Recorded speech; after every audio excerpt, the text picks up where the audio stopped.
Think about the most vulnerable, private moments of your daily life. Now imagine a crowd of photographers pressing their lenses against a closed door, desperate to capture them. Why do global superstars so often find themselves hiding in public bathrooms just to steal a single minute of absolute privacy? That claustrophobia is the subject of BTS's song Normal. Underneath its alternative pop production, the track offers a raw perspective on what a highly surveilled life actually does to the human brain. Early in their career, the group built an entire mythology around being bulletproof. They wore heavy stylistic armor and projected fierce resistance. In Normal, that armor is gone, replaced by an admission that some wounds simply don't heal. Pop music thrives on the illusion of effortless perfection. When the biggest artists in the world explicitly state that they are bleeding, exhausted, and broken, they shatter the core premise that the idol industry relies on. Days before the music video dropped, readers of the New York Post and the San Francisco Chronicle opened their papers to find a strange full-page ad. It looked exactly like a gritty tabloid scandal, complete with a headline about a mysterious late-night gathering. The band funded this fake scandal themselves. By framing 7 guys standing at a row of urinals as a front-page controversy, they demonstrated how easily their most mundane, ordinary moments are weaponized for public consumption. This chart visualizes the extreme oscillation of fame. On one side, the euphoric peaks of public adulation. On the other, the devastating troughs of isolation. When you swing violently between extremes daily, finding a stable baseline becomes impossible. The middle ground effectively dissolves. The newspaper ad served as a literal map of this reality. It showed that fame forces artists to live entirely within those extremes, trapped in a relentless cycle with no exit. The lyrics open by pairing 2 highly combustible substances, kerosene, dopamine. Kerosene is a volatile industrial fuel, and dopamine is the brain's biological reward center. Together, they describe fame as an artificial, pharmaceutical intervention.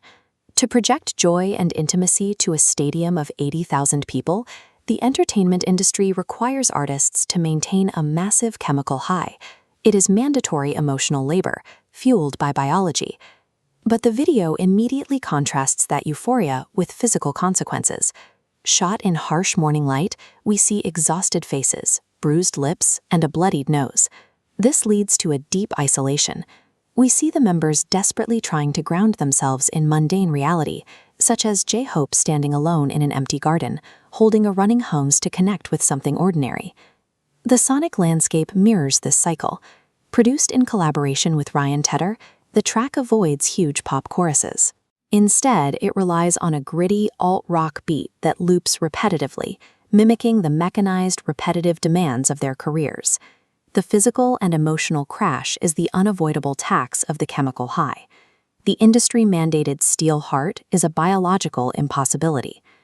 Throughout the video, the camera itself acts as a predator.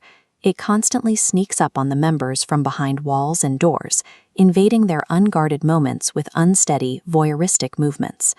Even sleep is commodified. As Jimin lies in bed, the camera creeps up from the foot of the mattress to record him, proving true detachment is no longer available.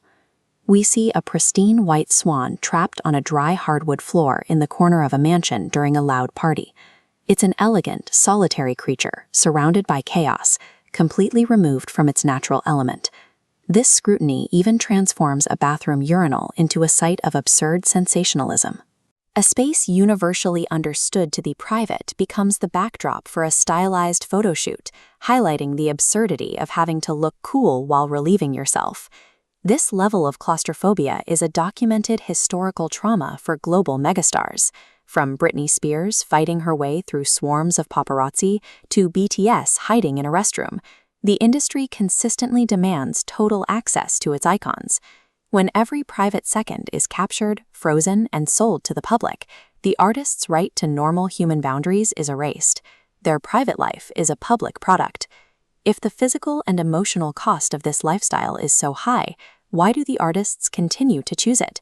The answer lies in their previous track, Swim, where they established that making and sharing music is their primary purpose. They view music as their essential salvation. This creates a brutal contradiction. The only way they can fulfill that purpose is by sacrificing their own privacy to a demanding global audience. They cannot simply walk away. Continuing to exist as artists requires a tragic, conscious negotiation, one they must make every single day. The outro of the song captures the exhaustion of that negotiation. Instead of a clear denial, the lyrics stutter. No we, call this shit normal. The fractured syntax reflects a difficulty in even naming their condition clearly. The song exposes the false binary between normal and special.